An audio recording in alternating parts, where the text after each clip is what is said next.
Perdón,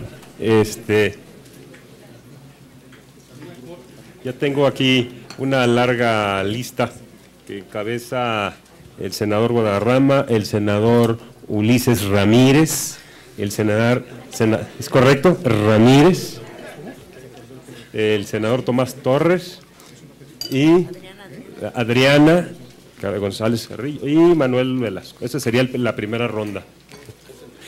Y la súplica, y Pedro Joaquín. La súplica sería para los senadores que participen, que también Silvano Aureoles, que nos hiciesen el favor de ser lo más concretos posibles. Eso sería muy bien. Eso sería extraordinario, porque estamos tardando más los preguntadores que los contestadores.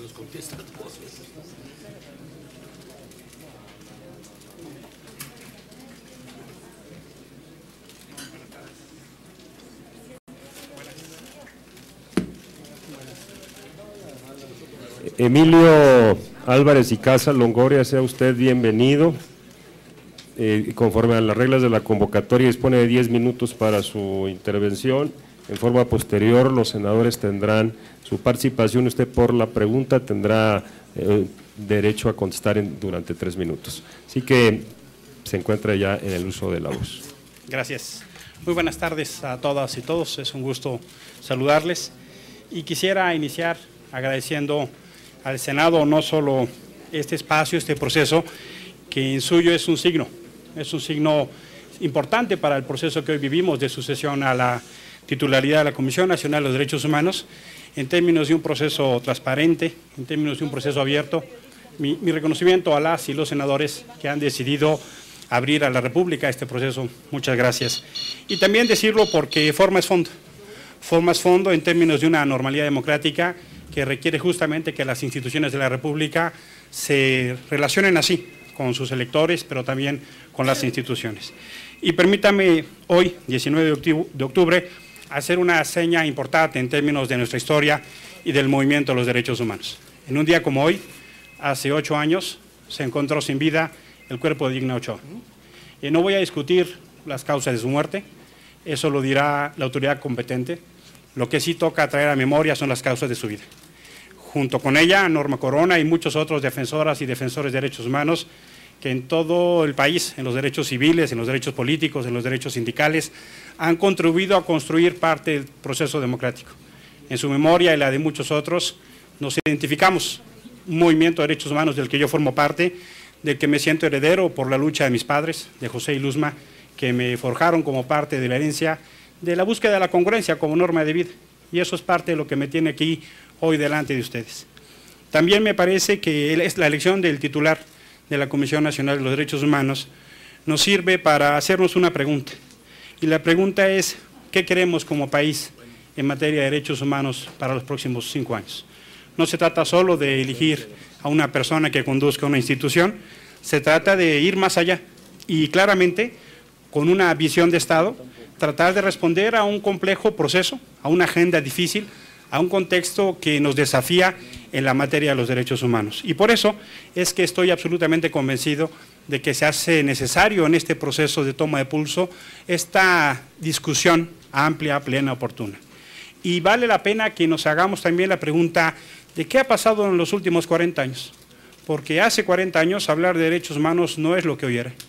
Hace 40 años se identificaba como transgresor de la ley. Y hoy tenemos instituciones cuyo mandato es justamente promover y defender los derechos humanos. Y eso ha pasado esencialmente porque el concepto de los derechos humanos ganó la batalla a las ideas. Es un triunfo ético de la justicia y de la causa de la dignidad. Y ese triunfo ético ha tenido muchos insumos. La causa de los derechos humanos es eso, es la búsqueda progresiva de la justicia, de la dignidad en muy distintas causas. En nuestro país hay 2 grandes procesos que tenemos que relacionar.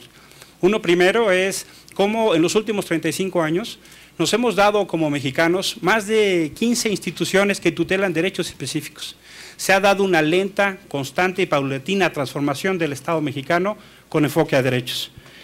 Hemos aprobado, ustedes en su caso, más de 300 leyes a nivel federal y local y hemos creado más de 490 entidades públicas con independencia de su estatus jurídico. Eso es una reforma del Estado con enfoque de derechos humanos. Y si hacemos la revisión, tenemos entidades que tutelan, por ejemplo, derechos humanos, electorales, acceso a la información y transparencia, contra la discriminación, de defensa de los consumidores, para los usuarios de los servicios médicos, los servicios financieros, de protección del medio ambiente, de los derechos laborales, de los derechos sociales y de los contribuyentes, de las mujeres, de la protección de la infancia, de los adultos mayores, de los jóvenes, de las familias, de las mujeres, de los pueblos e comunidades indígenas, y también ahora estamos trabajando como instituciones con las personas víctimas de tratas. Eso es un profundo rediseño del Estado mexicano. Y eso se pudo hacer no solo al empuje de un movimiento, sino también a la apertura democrática y a los esfuerzos de los partidos políticos que han construido sus consensos, esas leyes y esas instituciones. Eso ha pasado en los últimos 35 años. Pero también México ha tenido un proceso de relación y diálogo internacional que ha realimentado mucho nuestro propio proceso democrático. Hemos aprobado, o se han aprobado en los términos constitucionales, más de 160 instrumentos internacionales. 90 de esas convenciones y tratados tienen que ver con derechos específicos. Y hoy, de acuerdo a nuestra Constitución, son parte de una ley interna. México ha generado un proceso de liderazgo en la comunidad internacional justamente por la incorporación de todos esos instrumentos. También hay que recuperar los trabajos que se han hecho, por ejemplo, en materia de diagnósticos y programas. Tenemos el diagnóstico del 2003, tenemos el diagnóstico posterior, el Programa Nacional de Derechos Humanos en 2008, el Programa de Derechos Humanos del Distrito Federal de 2008 y de 2009, en el que yo participé y que la Oficina de las Naciones Unidas ha catalogado como una experiencia inédita. Sí, vivimos ahora un contexto difícil, vivimos un contexto complicado y que por eso justamente en esta decisión, una decisión de Estado, se tiene que tener un diálogo en términos de las capacidades de la institución con esa compleja realidad que nos desafía. Ustedes tienen mi propuesta y no voy a desarrollar más que algunos elementos. En primer término quisiera desarrollar el riesgo que significa hoy la agenda de la seguridad. México está claramente en una amenaza a nuestra democracia por la delincuencia y el crimen organizado. Y justamente la vacuna contra esa violencia es la cultura de los derechos humanos. Necesitamos entender que la seguridad es un derecho y poner en el centro de la acción de seguridad y la acción pública el concepto de los derechos humanos. Tenemos ahí la necesidad de atender la deuda que el Estado mexicano tiene con las víctimas. Tenemos ahí la necesidad de un trabajo eficaz y eficiente que ponga en la noción del trabajo de la institución un proceso de diálogo.